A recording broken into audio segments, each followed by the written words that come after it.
A manera de introducción, mis hermanos, quisiera hacer al menos 3 preguntas y trataré de englobar a todos en estas preguntas. Bueno, quizás no a todos. ¿Cuántos de ustedes, cuando comenzaron a salir con su ahora esposa, creyeron en aquella etapa de novios que entendían muy bien lo que era salir con una persona del sexo opuesto? ¿No es verdad, mis hermanos, que no fue sino hasta ahora que estás casado que desearías regresar a tu viejo yo y darte algunos buenos consejos de cómo deberías relacionarte con, en aquel entonces, tu novia, posiblemente? Para aquellos que son abuelos, ¿cuántos de ustedes en el pasado educaron y criaron a sus propios hijos convencidos de que esa era la manera, pero que irónicamente, ahora que ya no los tienes en casa, se han convertido en mejores padres de lo que realmente eran en aquel tiempo, cuando realmente lo necesitaban? A los más avanzados en edad les pregunto, al mirar en retrospectiva tu propia juventud de aquel entonces, ¿no es cierto que han adquirido mayor sabiduría en cuanto a cómo cuidar su salud, en cómo aprovechar mejor su tiempo y su energía, ahora cuando ya no tienen mucho de esto? Es muy extraña la vida, ¿no es cierto? Pues parece que nunca entendemos realmente algo hasta que ya lo necesitamos o hasta que ya no lo tenemos. Solo hasta entonces podemos mirar en retrospectiva con una visión mejorada de la vida, pero nunca en el momento, cuando realmente se requiere. Bueno, mis hermanos, parece ser que nuestro escritor a los Hebreos, al mirar al Viejo Pacto, experimenta algo muy similar, pues abre el capítulo 10 expresando haber alcanzado un entendimiento mucho más claro y profundo del Viejo Pacto, cual cosa nunca pudo lograr mientras vivía bajo él. Y su preocupación, como lo ha sido desde el principio, es que esta nueva iglesia a quien dirige su carta alcance una perspectiva adecuada del judaísmo, pero especialmente del nuevo pacto, para que pueda resistir a la tentación de volver al judaísmo y a una persecución eminente, mis hermanos, que estaba gestándose. Desde su comprensión elevada, nuestro escritor pretende ayudar a esta iglesia para que puedan comprender lo que no se puede comprender desde el mismo judaísmo. Por decirlo así, él está decidido a enseñar desde su edad madura a estos incipientes cristianos en el Evangelio para que puedan prevalecer a través de las distintas pruebas que se avecinan. ¿Y cómo lo hará, mis hermanos? Bueno, nuestro escritor se enfocará en demostrar la insuperable y poderosa obra de expiación para así derribar cualquier forma de tentación insidiosa de volver a lo antiguo. Su propósito es que una vez que la iglesia pueda comprender a cabalidad lo que Cristo logró, estos estén totalmente convencidos que volver a las antiguas sombras del viejo pacto es una locura, es algo impensable, sabiendo que Cristo ya fue ofrecido. Vamos a nuestras Biblias, mis hermanos, en Hebreos capítulo 10, y vamos a leer una porción considerable de nuestra Biblia. Versículos 10, a partir del verso 1. Porque la ley, teniendo la sombra de los bienes venideros, no la imagen misma de las cosas, nunca puede, por los mismos sacrificios que se ofrecen continuamente cada año, hacer perfectos a los que se acercan. De otra manera, cesarían de ofrecerse. Pues los que tributan este culto, limpios una vez, no tendrían ya más conciencia de pecado. Pero en estos sacrificios cada año se hace memoria de los pecados, porque la sangre de los toros y de los machos cabríos no puede quitar los pecados. Por lo cual, entrando en el mundo dice, sacrificio y ofrenda no quisiste, mas me preparaste cuerpo. Holocaustos y expiaciones por el pecado no te agradaron. Entonces dije, he aquí que vengo, oh Dios, para hacer tu voluntad.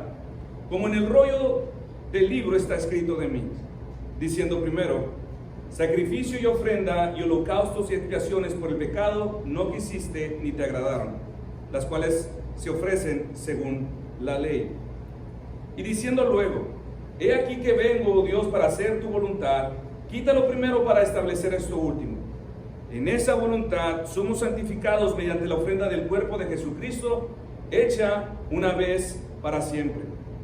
Y ciertamente todo sacerdote está día tras día ministrando y ofreciendo muchas veces los mismos sacrificios que nunca pueden quitar los pecados. Pero Cristo, habiendo ofrecido una vez para siempre un solo sacrificio por los pecados, se ha sentado a la diestra de Dios. De ahí en adelante esperando hasta que sus enemigos sean puestos por estrado de sus pies. Porque con una sola ofrenda hizo perfectos para siempre a los santificados, y nos atestigua lo mismo el Espíritu Santo. Porque después de haber dicho, este es el pacto que haré con ellos, después de aquellos días, dice el Señor, pondré mis leyes en sus corazones y en sus mentes las escribiré. Y añade, y nunca más me acordaré de sus pecados y transgresiones. Pues donde hay remisión de estos, no hay más ofrenda por el pecado. Para entender mejor, mis hermanos, la mente de nuestro escritor, lo que vamos a hacer ahora, vamos a tratar de trazar el pensamiento de nuestro pasaje en dos grandes secciones. La primera sección va a consistir del verso 1 al 10 y la segunda sección del mensaje, versículos 11 al 18. En la primera sección, del 1 al 10, nuestro escritor compartirá 5 deficiencias del antiguo sistema de sacrificios en comparación con la obra consumada de Cristo. 5 deficiencias del antiguo pacto en comparación a lo nuevo. Una vez habiendo hecho eso, en la segunda sección de nuestro pasaje, versos 11 al 18, nuestro escritor ahora se dispone a exponer a sus oyentes 4 pruebas irrefutables de la superioridad de su sacrificio expiatorio como ofrenda única por los pecados del pueblo. Veamos pues la retrospectiva de estas 5 deficiencias que comparte nuestro escritor acerca del antiguo sistema. La primera deficiencia es que el antiguo sistema de sacrificios no era suficiente debido a que exigía repetición. Leamos nuevamente el versículo 1. Porque la ley, teniendo la sombra de los bienes venideros, no la imagen misma de las cosas, nunca puede por los mismos sacrificios que se ofrecen continuamente cada año hacer perfectos a los que se acercan. ¿Qué es lo que está diciendo nuestro escritor, mis hermanos? En primer lugar, que el propósito del antiguo sistema se limitaba solo a demostrar que el pecado entre Dios y el hombre no había sido eliminado. Se limitaba solo a señalar que la reconciliación debía ser alcanzada por otro tipo de sacrificio. Todas estas verdades fundamentales se infieren en nuestro texto. El antiguo sistema era como un bosquejo, pero no el cuerpo, era como un croquis que señalaba la dirección, pero no el lugar. Un término apropiado que nuestro escritor utiliza en este pasaje, mis hermanos, usted lo acaba de leer, es llamándole sombras. Sombra. Él dice, la sombra de los bienes venideros, no la imagen misma de las cosas. Y por sombra, usted sabe que nuestro escritor se refiere a ese contorno que delinea una figura exacta de un objeto. Todos sabemos lo que es una sombra. Una persona que se para de cara frente al sol, a sus espaldas se proyectará el contorno de su figura, la figura de su cuerpo. Pero esa sombra, mis hermanos, realmente no puede hacer nada por ti. No puede consolarte, no puede darte una mano para levantarte, no puede darte un abrazo. ¿Por qué? Porque es simplemente una simple y burda sombra. No puede hacer más. Y esto es lo que está diciendo nuestro escritor, que de manera muy similar y en esencia el cuerpo que es Cristo se proyectó como una sombra en lo que fue el sistema antiguo. El sistema antiguo era la sombra de Cristo, el contorno que delineaba la figura de su persona, de sus virtudes. Pero independientemente de eso, nunca podría hacer nada por alguno de nosotros. Y es en base a esta realidad que nuestro escritor puede decir que por esto el antiguo sistema no podía hacer nada por el hombre. Era una simple sombra. No importa, mis hermanos, cuántos sacrificios, no importa cuántas ofrendas, el resultado era el mismo. Él dice, porque la ley, teniendo la sombra de los bienes venideros, no la imagen misma de las cosas, nunca puede, por los mismos sacrificios que se ofrecen continuamente cada año, hacer perfectos a los que se acercan. La segunda deficiencia que observa nuestro escritor del por qué el antiguo sistema sacrificial era inadecuado, era porque este no eliminaba el pecado.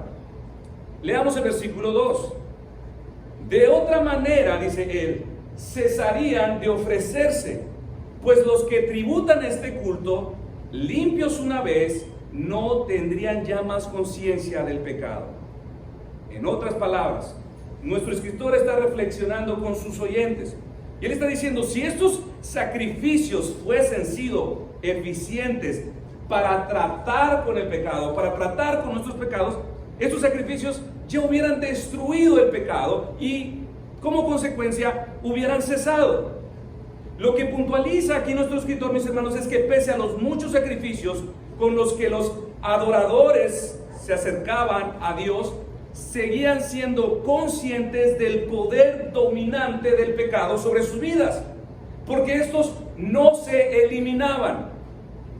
Es decir, después de acercarse a Dios por medio de ofrecer de manera indirecta al pueblo sus sacrificios, no experimentaban la paz, ni el alivio, ni la libertad que se supone que los cristianos hoy experimentan al saberse perdonados.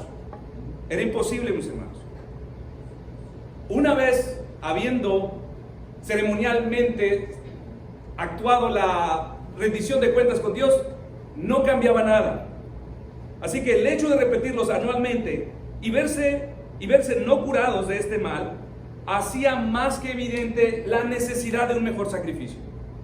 Mis hermanos, ellos no tenían la paz ni la libertad de la que tú disfrutas cuando tú confiesas tus pecados y te sientes libre de ellos. Esto no sucedía bajo el antiguo pacto. La tercera deficiencia del por qué el antiguo sistema sacrificial era inadecuado para los hombres era porque recordaba la culpa de los pecados. Versículos 3 y 4. Pero en estos sacrificios cada año se hace memoria de los pecados, porque la sangre de los toros y los machos cabríos no pueden quitar los pecados. O sea, mis hermanos, no solo este sistema no podía destruir el poder del pecado, sino que además lo recordaba.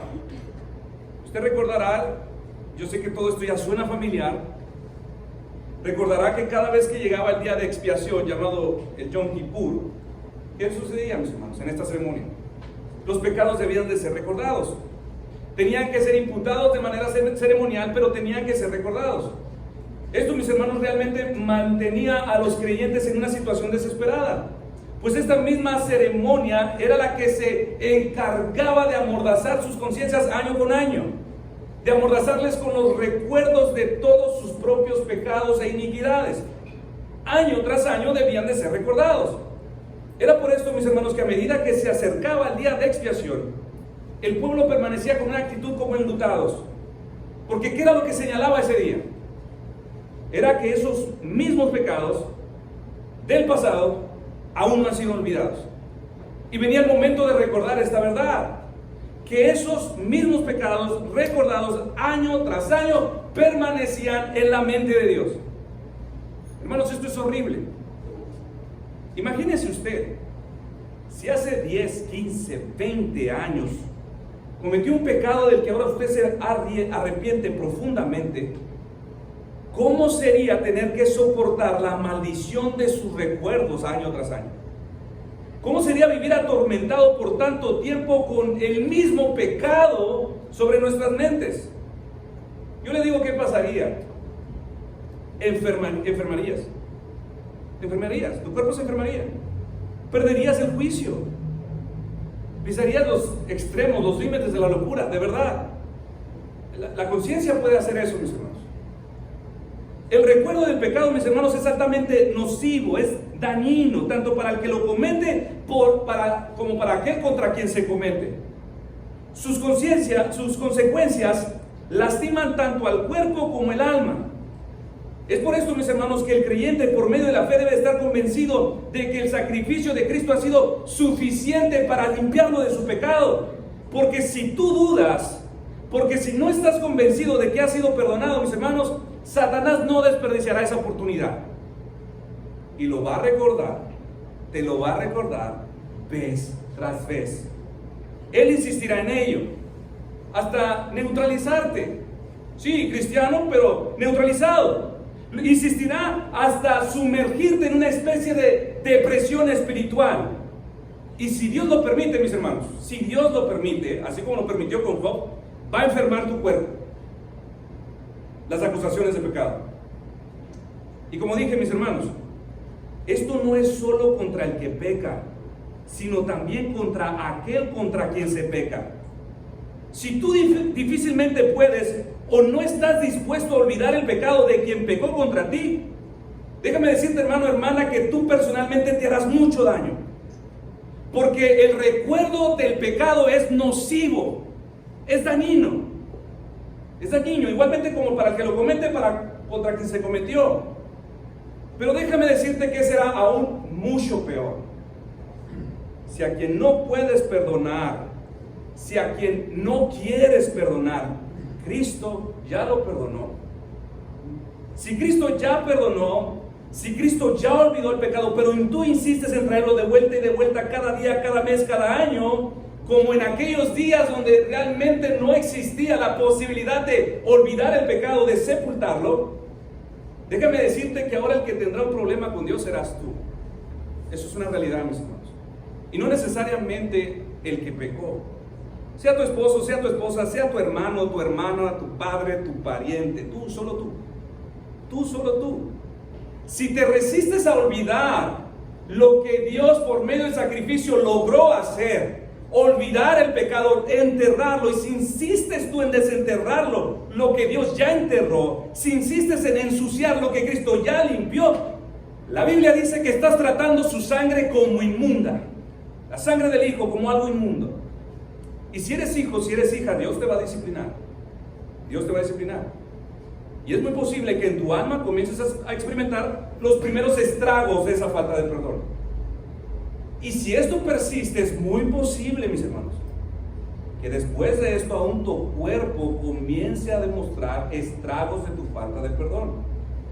Tu alma puede terminar devastada, despojada de toda forma de gozo, luz o evidencia de gracia salvífica. Pero también tu cuerpo puede enfermar, debilitarse, adolecer. ¿Todo por qué, mis hermanos? Porque hay falta de perdón. Y la falta de perdón es un pecado contra Dios, y lo que demanda la manera de curarse de esto es arrepentirse. Es por eso, mis hermanos, que como cristianos no debemos vivir como si Cristo no hubiese derramado su sangre. No debemos tratar su sangre como inmunda. Nosotros no podemos vivir en este nuevo sistema del nuevo pacto como si viviéramos en el judaísmo. Eso es lo que está haciendo nuestro escritor. Salgan de ahí para que tengan y experimenten verdadera libertad. Si ustedes insisten en quedarse en el pasado, van a sufrir. Esto ya quedó en el olvido, mis hermanos. Muchos cristianos estamos insistiendo en vivir como se vivía allá, donde no había olvido de pecados, donde no se enterraban, donde estaban siempre presentes. Nosotros nos encargamos de traerlos a la cara. Y hermano, hermana, tú te estás haciendo mucho daño. El pecado es nocivo en la memoria, donde quiera que esté. Satanás lo sabe y él te va a ayudar a traerlo a la mente. Entonces, mis hermanos, nosotros no debemos olvidar que su sacrificio hizo efectivo el perdón de pecados, hizo posible que estos pudieran salir aún de nuestros recuerdos para tener paz para con Dios primeramente, mis hermanos, pero aún también para tener paz para con nosotros. Todo esto, mis hermanos, solo a través de un solo sacrificio, el sacrificio de Cristo, y a través de ese perdón de Cristo que se extiende a las partes afectadas. La cuarta deficiencia del por qué el antiguo sistema sacrificial era inadecuado para los hombres era porque la misma Escritura probaba su ineficiencia. Dice el versículo 5: por lo cual, entrando en el mundo, dice, sacrificio y ofrenda no quisiste, mas me preparaste cuerpo. Holocaustos y expiaciones por el pecado no te agradaron. Entonces dije, he aquí que vengo, oh Dios, para hacer tu voluntad, como en el rollo del libro está escrito de mí. Nuestro escritor está dando razón tras razón, mis hermanos, del por qué el antiguo sistema era ineficiente. Y ahora una razón muy poderosa era que las mismas escrituras lo enseñaban así. Las mismas escrituras. Aquí en los versículos que acabamos de leer, mis hermanos, nuestro escritor está citando el Salmo 40, donde David hablaba del verdadero sacrificio que realmente podría quitar el pecado del mundo. La Escritura ya lo anunciaba, mis hermanos, en el pasado. Textualmente dice este Salmo 40, 6 y 8, o sea que versículos 6 y 8. sacrificio y ofrenda no te agrada, has abierto mis oídos, holocausto y expiación no has demandado. Entonces dije, he aquí vengo, en el rollo del libro está escrito de mí, el hacer tu voluntad, Dios mío, me ha agradado, y tu ley está en medio de mi corazón. La verdad aquí anunciada es que en el plan de Dios estaba salvar al pueblo de sus pecados por medio de la encarnación del Hijo Eterno de Dios. Esto es lo que está anunciándose aquí. La segunda persona de la Trinidad entra en este trabajo para ser encarnado, pero para hacerlo Él necesitaría un cuerpo para poder asumir la naturaleza humana, un cuerpo para poder ser lastimado, un cuerpo para poder derramar sangre. Este era el plan de Dios, mis hermanos. Pero algo extraordinariamente maravilloso de este texto, mis hermanos, que cita el Salmo 40, es que en este versículo se nos permite contemplar el diálogo que hubo entre Dios y el Hijo en la eternidad. Aún no habías nacido, aún no habías pecado, y esta conversación se estaba llevando en los cielos, en la eternidad. Y podemos ver, mis hermanos, la respuesta de Cristo a ese deseo de parte del Padre. Entonces dije, aquí vengo, Dios, para hacer tu voluntad. El Señor está diciendo, Padre, si tu deseo es satisfacer tu justicia y desplegar la gloria de tu gracia a través de un puñado de pecadores, yo estoy dispuesto a hacer lo que se requiera. Si se necesita un sacrificio eficaz, yo lo hago. Solamente necesitaría un cuerpo, Señor, para poder morir. Padre, yo necesitaría un cuerpo para poder derramar sangre y poder morir. Y a su tiempo, mis hermanos, nosotros podemos ver el parecer de Dios en este asunto. Y lo vemos cuando efectivamente el Hijo de Dios descendió de los cielos, encarnado en forma humana, en un bebé. Dios preparó el cuerpo de Cristo y le permitió que viniera en este mundo para lograr nuestra redención. El Padre dijo que sí. Y nuestro Señor Jesucristo, mis hermanos, pudo ofrecer un sacrificio completo, perfecto y suficiente que fuera aceptable para Dios. En su encarnación, en su vida y en su muerte sacrificial, nuestro Salvador es que logra la redención de los hombres. La quinta deficiencia, mis hermanos, de la ineficacia del antiguo sistema sacrificial se da a conocer también por la sustitución de uno nuevo.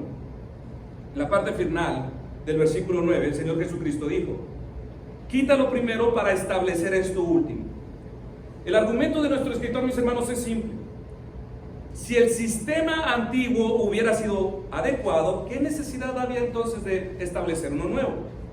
Así que, mis hermanos, la misma escritura ya anunciaba que el Señor Jesús tomaría un cuerpo para asumir nuestra naturaleza y cumplir lo que la ley no podía cumplir y abolir la ley de esta manera, y anunciaba también que se establecería uno nuevo. Al quitar lo primero y establecer uno nuevo, un segundo pacto, se hizo posible lo que hemos dicho, el perdón de pecados, el cual se confirma por la anulación de sacrificios. No hay más sacrificios en la actualidad porque Cristo ya ofreció el sacrificio supremo. La destrucción del pecado al proveer de alivio y libertad de su presencia. Tú hoy tienes paz, mi hermano, mi hermana.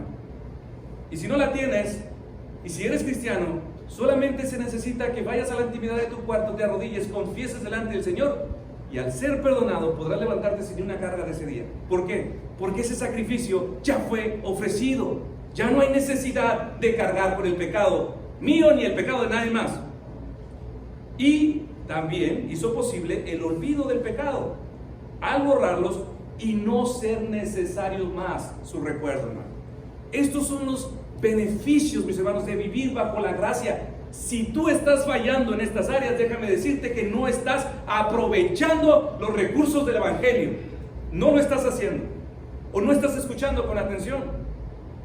Y están pasando los años y se te están escurriendo años de vida espiritual a través de su mensaje. Ahora, antes de transitar a la segunda sección de su mensaje, mis hermanos, en el versículo 10, nuestro escritor establece el cómo es que vivirán los beneficiarios de esta gracia. Resume el cómo es que se espera que vivamos. Si están siguiendo, mis hermanos, que veo a personas que no me están siguiendo, lea el versículo 10 por favor conmigo, en sus Biblias. En esa voluntad somos santificados mediante la ofrenda del cuerpo de Jesucristo, hecha una vez y para siempre. El ofrecimiento de su cuerpo, mis hermanos, y de su obediencia perfecta traerían como resultado, ¿qué cosa? La santificación de los creyentes. Los beneficios de su sacrificio harían posible que ahora Dios pueda aumentar cada vez más y más el despliegue de su vida en nosotros. Esto es lo que técnicamente es la santificación, mis hermanos. La vida de Dios en los creyentes en aumento, y en aumento, en aumento. Pablo, de manera muy similar, después de exponer a sus oyentes la inmerecida gracia de su salvación, concluye de manera muy similar en Romanos capítulo 12, verso 1. Así que, hermanos, os ruego por las misericordias de Dios que presentéis, ¿qué? Vuestras mentes, vuestros corazones, que presentéis vuestros cuerpos en sacrificio vivo, santo, agradable a Dios, que es vuestro culto racional. Hermanos, así es como Dios espera que tú vivas. Así es como se espera que tu vida luzca. Cada cristiano, mis hermanos, es lo que Dios espera que su vida luzca, como consecuencia del poderoso evangelio que les ha sido predicado. Mira, hermano, tener los conceptos correctos es bueno. Comprender el loci de la teología reformada es bueno. Entender doctrina también es bueno. Y presumirle al pastor un librote de este pelo también es bueno. Pero, mis hermanos, se convierte en una terrible maldición si estas cosas no se pueden vivir. Eso es una realidad. Y no lo digo por usted, lo digo por mí también. Yo tengo una librería grandísima. Me hubiera construido ya una casa de 3 pisos. Pero tengo una librería grandísima de libros personales que rebasa mi capacidad de vivir lo que tengo allí. Si no se viven, mis hermanos, es una terrible maldición. Nadie, mis hermanos, puede asegurar que realmente posee todas estas gracias si al mismo tiempo no puede vivir la santidad de esas verdades. Hebreos 12:14 dice: sin santidad, ¿qué? Nadie verá al Señor. Hermanos, una vida santificada tiene pies y manos. Por esta razón Pablo dijo: os ruego por las misericordias de Dios que presentéis vuestros cuerpos. La Biblia siempre define la verdadera adoración, la verdadera santificación en los mismos términos que fueron establecidos para Jesús en el Salmo 40. Los mismos términos que demandaron de Cristo para vivir una vida de obediencia y de santidad fueron los mismos términos que fueron impuestos sobre Él. Por eso se le dio un cuerpo. Leíamos hace un momento: mas me preparaste cuerpo, holocaustos y expiaciones por el pecado no te agradaron, entonces dije: he aquí vengo para hacer tu voluntad. Yo necesito un cuerpo para hacer su voluntad, es lo que está diciendo el Señor Jesús. Para eso sirvió el cuerpo de Cristo, mis hermanos, para hacer más que evidente su obediencia. Y déjame decirte que también para esto sirve tu cuerpo. Para esto sirve tu cuerpo, para hacer más que evidente tu obediencia. Para esto sirve tu cuerpo, para hacer sacrificios vivos. Para eso sirven ahora nuestras vidas, para que sean ofrecidas para el deleite y el placer de Dios. Sin un cuerpo, hermano, no puedes hacerlo. Tú necesitas un cuerpo. Así que, una vez, habiéndonos compartido las 5 razones del por qué el antiguo sistema era insuficiente en comparación con el nuevo, ahora a partir del versículo 11, mis hermanos, nuestro escritor comenzará a exponer ante sus oyentes 4 pruebas que confirman la eficacia de su sacrificio como ofrenda única por el pecado. 4 pruebas que demuestran la innegable eficacia de su sacrificio. Veamos la primera de ellas: por su exaltación. La innegable eficacia del sacrificio de Cristo, mis hermanos, se demuestra por su exaltación. Dice versículos 11 al 13: y ciertamente todo sacerdote está día tras día ministrando y ofreciendo muchas veces los mismos sacrificios que nunca pueden quitar los pecados. Pero Cristo, habiendo ofrecido una vez para siempre un solo sacrificio por los pecados, se ha sentado a la diestra de Dios. Como bien sabemos, mis hermanos, los sacerdotes bajo la ley nunca pudieron santificar al pueblo por medio de los muchos sacrificios. Nunca pudieron verdaderamente purificar a los creyentes, pese a las muchas ofrendas, pese a los muchos trabajos ofrecidos tanto de día como de noche en el tabernáculo. Los sacerdotes constantemente estaban trabajando, en la preparación de los rituales, en las ceremonias. E igualmente hacía el sumo sacerdote al entrar al lugar santísimo. Un sacerdote, y en un sermón pasado lo explicamos, un sacerdote en el lugar santo, mis hermanos, o en el lugar santísimo, sentadote, sería una aberración. ¿Por qué no podría estar sentado? Porque el sacrificio definitivo, mis hermanos, aún no había sido ofrecido. Así que mientras esto no se llevara a cabo, descansar ceremonialmente era algo impensable. Pero Jesús, mis hermanos, nuestro sumo sacerdote, dice nuestro texto, ofreció un solo sacrificio por los pecados para siempre, y después de esto, ¿qué hizo? Se sentó a la diestra de Dios. ¿Qué significa esto, mis hermanos? Que Él logró todo lo que el sistema no pudo lograr pese a los infinitos trabajos. Jesucristo en la cruz, mis hermanos, ofreció el único sacrificio aceptable por todos los pecados del mundo. Allí el pecado, la culpa y condenación recibieron su golpe mortal. Ya no hay necesidad de más sacrificios. Ya no hay necesidad de más trabajos. Ahora Cristo está sentado. Esto es lo que significa. Y lo que significa de manera más específica, mis hermanos, es que su sacrificio garantiza que su obra está completa. Significa que su sacrificio fue aceptado. Pero más especialmente significa, mis hermanos, que ahora hay perdón de pecados. Ahora pregunto, ¿hay alguien aquí a quien el propio engaño de su corazón o de Satanás le haya susurrado últimamente: tus pecados no pueden ser perdonados? Tus pecados no pueden ser perdonados. Pregunto, mis hermanos, ¿hay alguien aquí que debido a la grandeza de sus pecados piense que Dios no puede salvarle? Pregunto una vez más, ¿hay alguien aquí que piense que el pecado es una cadena de la cual no podrá liberarse? Escuche, mis hermanos, mi hermana, amigo, lo que Dios te dice en esta mañana por medio de su palabra. Pecador, mi Hijo se ha ofrecido por los pecados. Lo ha hecho una vez y para siempre. Él todo lo pagó. Y Él ahora está sentado a mi diestra. Si tú me buscas en su nombre, esto es lo que yo haré. No te miraré a ti. Miraré a mi Hijo y a través de Él te miraré a ti. Y al mirarlo a ti, y al mirarte a ti a través de Él, no puedo más que tratarte como mi propio Hijo y otorgarte todo cuanto necesitas de mí. Pero tú necesitas venir a través de mi Hijo, quien está sentado a la diestra de mi mano. Mis hermanos, qué maravillosa verdad es esta.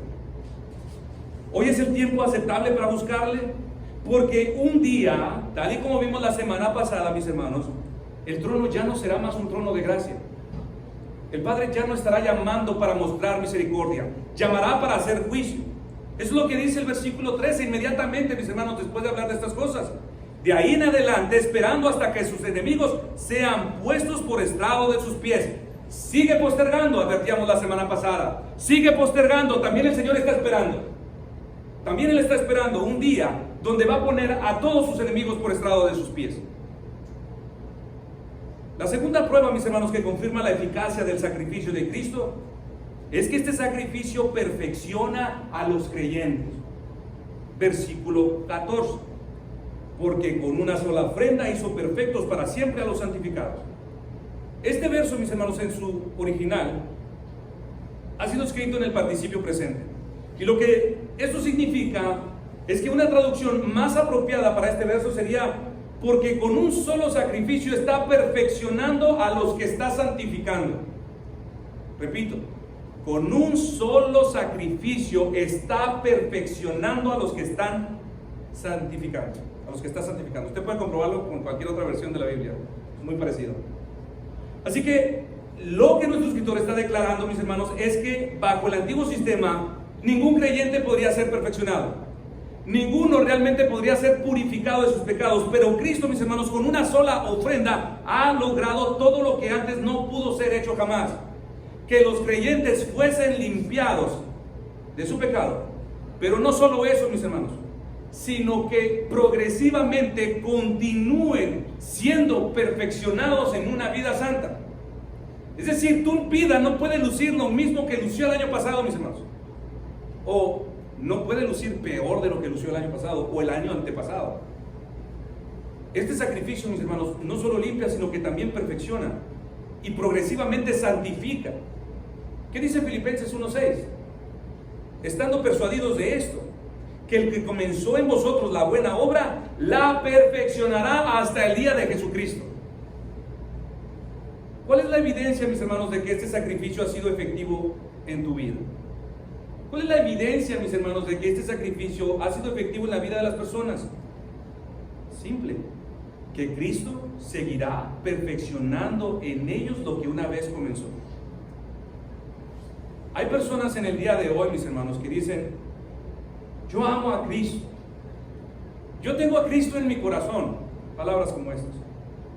Pero la Biblia enseña, mis hermanos, que si de verdad Cristo está dentro de tu corazón, que si realmente tú le amas con todo tu corazón, Cristo va a cambiar tu manera de vivir.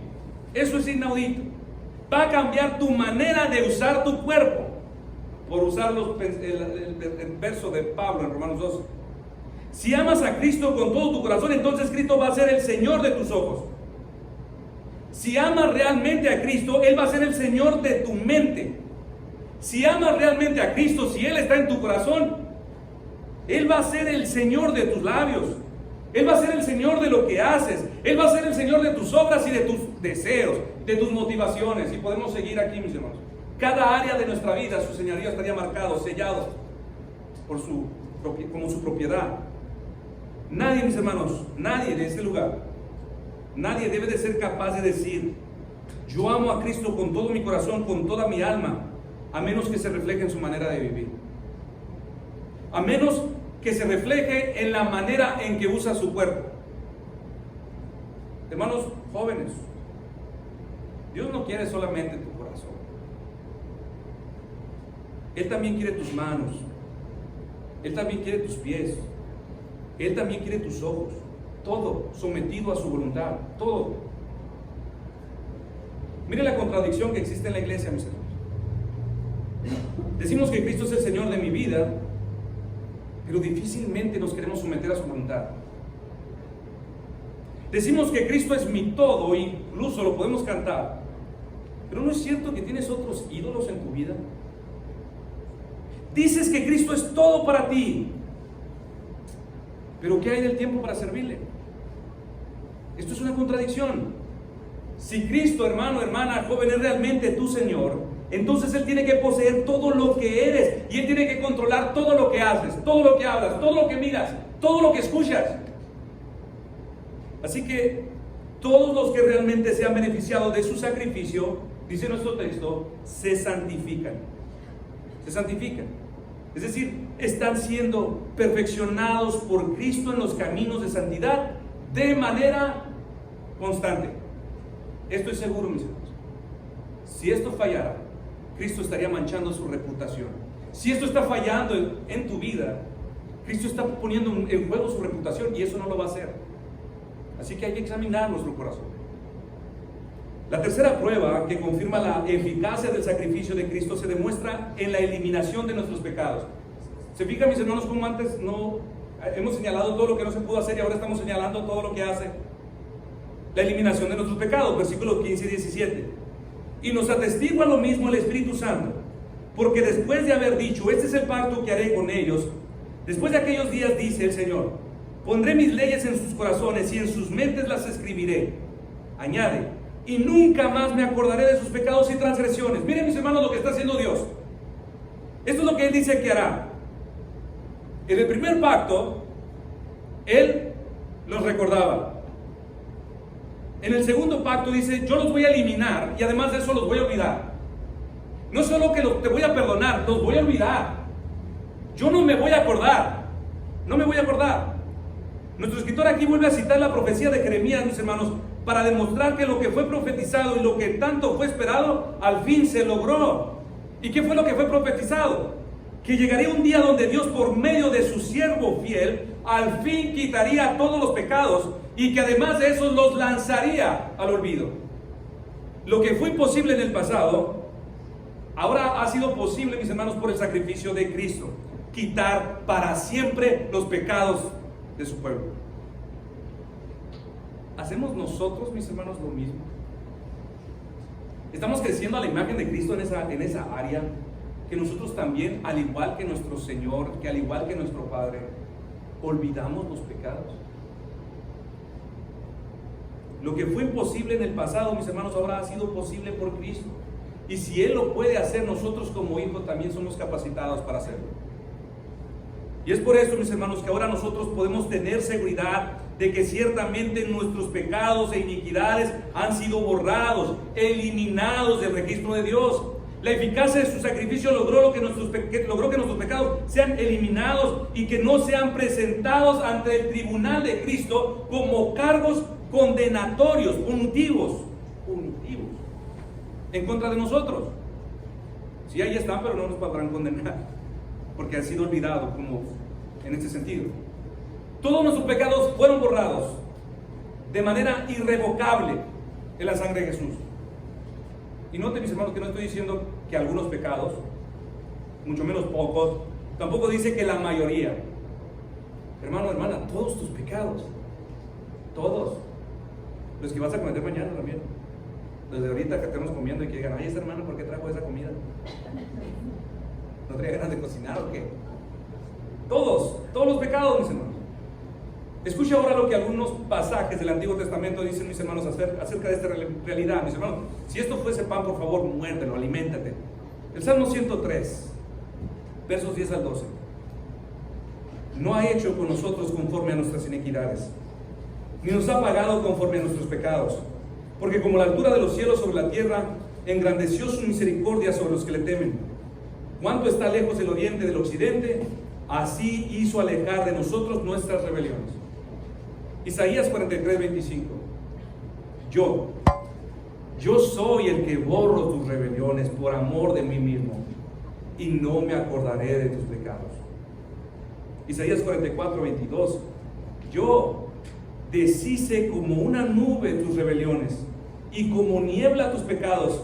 Vuélvete a mí, porque yo te redimí. Miqueas 7, 18 al 20. ¿Qué Dios como tú, que perdona la maldad y olvida el pecado del remanente de su heredad? No retuvo para siempre su enojo, porque se deleita en misericordia. Él volverá a tener misericordia de nosotros, sepultará nuestras iniquidades y echará en lo profundo del mar todos nuestros pecados. Cumplirás la verdad a Jacob y a Abraham, la misericordia que juraste a nuestros padres desde tiempos antiguos. Cristo, mis hermanos, alcanzó estas promesas para nosotros. Él se presentó ante Dios en esa cruz con los méritos de su propia sangre para alcanzar y garantizar nuestro perdón. Cuando tú merecías morir, cuando todos ustedes, mis hermanos, desde el más pequeño hasta el más grande, merecía ser condenado, el Hijo de Dios estuvo dispuesto a tomar un cuerpo. Y en esa cruz abolió todos los cargos, mis hermanos, que te eran contrarios. Los clavó en esa cruz y te salvó y te preservó la vida. Recientemente leí un relato del siglo XVII acerca de un pastor bautista llamado John Ripon, quien había obtenido un indulto, es decir, un perdón para un joven de su congregación. No sé qué lío se metió este muchacho, pero él consiguió un indulto y a este joven lo iban a ejecutar. Entonces, en la víspera de su ejecución, el pastor se enteró de que el indulto no había llegado a los verdugos. Así que cuenta el relato, mis hermanos, que el pastor Ripon cabalgó toda la noche y obtuvo una audiencia con el rey en el dormitorio de su habitación, en su casa, en su cama, y tomó de sus misericordiosas manos el indulto del rey. Luego siguió cabalgando hasta aquel lugar, hasta llegar e impedir la ejecución del muchacho. Llegó justo a tiempo para salvar al joven de la ejecución. Hermanos, aunque Ripon, el pastor, tenía el perdón del rey en sus manos, todo dependía de su rápida actuación para salvar al hombre. Y su esfuerzo, mis hermanos, casi fracasa. Podría haber fracasado, pero gracias a Dios logró salvar al muchacho. Mis hermanos, la expiación de Cristo no es así.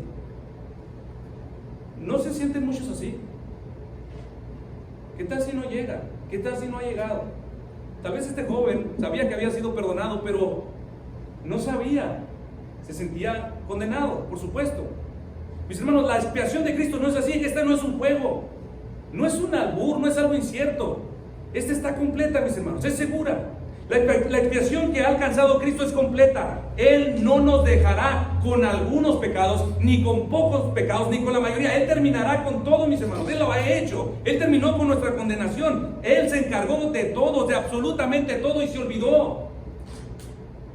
Donde dice la Escritura que ni siquiera Dios recordará. Y ahora podemos tener paz. Y por último, mis hermanos, la eficacia del sacrificio de Cristo se demuestra por su terminación. Versículo 18. Pues donde hay remisión de estos, no hay más ofrenda por el pecado. La obra ya está hecha. Es decir, la obra ya concluyó, mis hermanos. Jesucristo fue quien dijo: consumado es. Ya no se necesitan más ofrendas, ya no son necesarias, porque los pecados ya fueron perdonados. Así como la continuidad del sacrificio, mis hermanos, del viejo sistema comunicaba que el perdón no se había alcanzado, ahora el cese bajo el Nuevo Testamento, el cese de los sacrificios, nos comunican que el perdón es posible, que se ha alcanzado, que está disponible, que es un hecho. Esto ya se obtuvo. Y ahora, mis hermanos, antes de cerrar mi mensaje, si alguien aquí se pregunta: ¿cómo puedo ser salvo de mi pecado? La respuesta inmediata y simple es que no puedes hacer nada por salvarte a ti mismo. Pero sí puedes ser salvado confiando en Cristo. Cristo es quien se ha ganado el título de Salvador, de poderoso Salvador a favor de los pecadores. Y Él puede ceder, Él puede entregar su salvación a todo aquel que con un corazón contrito y humillado se acerque a Él. Cristo es quien ha ganado ese título. Ahora yo les pregunto a los que están aquí, a quien lo necesite: ¿estás dispuesto a pedírselo en esta mañana? ¿No te gustaría que hoy tú pudieras disfrutar de todos estos bienes espirituales? Y tener la paz en tu corazón, que tus pecados sean olvidados, sean borrados y nunca más recordados, junto con todos sus beneficios redentores. ¿No te gustaría? Pero dices: no puedo.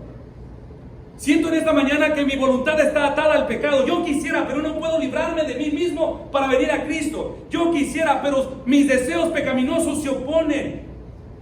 Tú dices: yo sé que si muero iré al infierno, pero ¿cómo venir a Cristo si mi corazón me lo impide?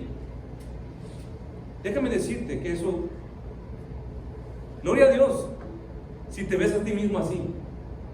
Si puedes verte en esta mañana como alguien incapaz de venir a Cristo, gloria a Dios. Eso no te lo puede revelar carne ni sangre.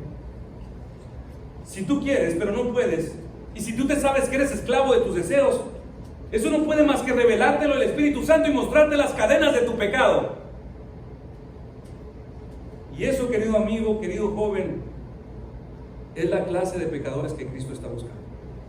Él no vino a los sanos, Él no vino a los libres, Él vino por los enfermos, Él vino por los que están esclavizados, Él vino por los que están en cadenas, que saben que están perdidos, pecadores que han sido convictos de su pecado.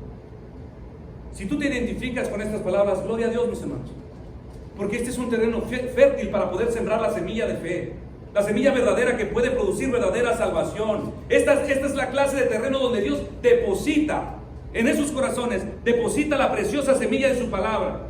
Y esta es una buena noticia, mis hermanos, porque la obra fue consumada en su totalidad, pero Él también compró esa fe para que tú puedas confiar en Él. El Señor nunca ha dicho: he comprado la salvación para ellos, pero que ahora de aquí en adelante yo ya hice lo que tengo que hacer, que cada uno de ellos se encargue y se salve como pueda. No es lo que ha hecho el Señor. El Señor lo hace todo: traerte a este lugar, llevarte de aquí para allá, que escuches su palabra. Cristo compró absolutamente todo, mis hermanos, para nuestra salvación, y Él decide también dar el don de fe a quien Él quiera. Y si tú lo quieres, eso puede ser una gran señal de que Dios está obrando en tu vida. No resistas, no te resistas. Dice la Escritura: si oyeres hoy su voz, no endurezcáis vuestros corazones. Así que si tú realmente quieres, si tú hoy lo deseas, bien puedes venir. Ven a Cristo, quien te está hablando en esta hora. Ponte a cuentas con el Señor. Confiesa tus pecados y contempla con los ojos de la fe a aquel que murió en la cruz por tus pecados. Confiesa su nombre y cree que verdaderamente Él llevó en esa cruz todo lo que tú hiciste en el pasado. Él puede pagar tus pecados. Él puede enterrarlos y olvidarlos. ¿Cómo lo sabemos, mis hermanos? Porque Él está sentado a la diestra de Dios como prueba infalible de que su sangre fue suficiente para perdonar pecados para todo aquel que quiera. Yo te invito, hermanos, a que entregues tu vida a Cristo. Y tal vez si tienes muchos años, no lo sé, a lo mejor eres hasta miembro de la iglesia, pero tal vez esta invitación también es para ti, quizás. Si tú estás consciente de tu necesidad, búscalo en tiempo aceptable, hermano. Vamos a orar.